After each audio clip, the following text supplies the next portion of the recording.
We insert the last slab and the downstand beams.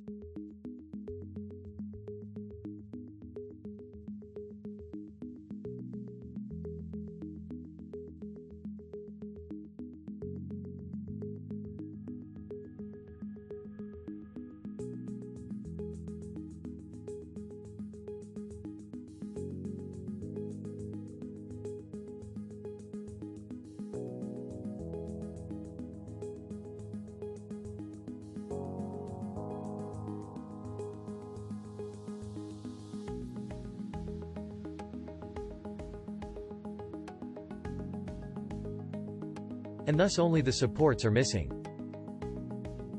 We add rigid supports to the columns by clicking New Nodal Support graphically.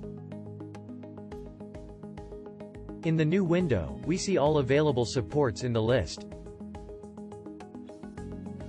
Or you can create a new one.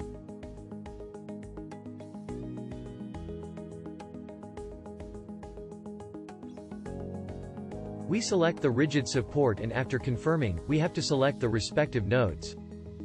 This can also be seen from the modified mouse pointer. A different view, for example in the opposite Y direction, makes it easier to select all nodes on the column bases at once.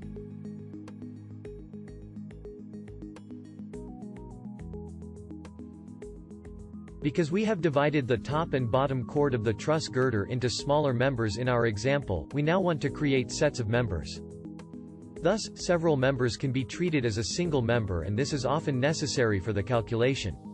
As always, there are many ways to create a set of members. We select the desired members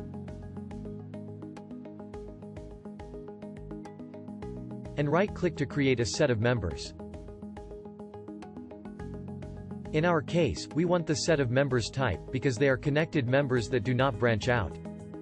A group of members consists of connected members that can also branch. After clicking OK, we have created the first set of members.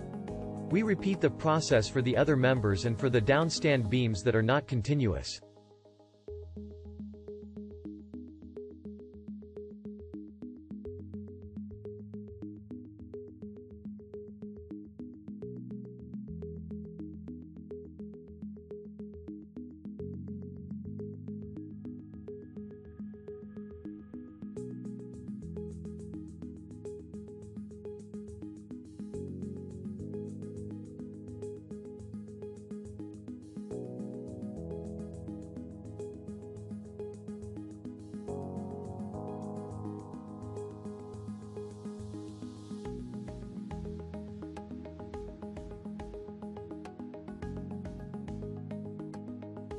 In the wireframe display mode, you can easily recognize and select the sets of members.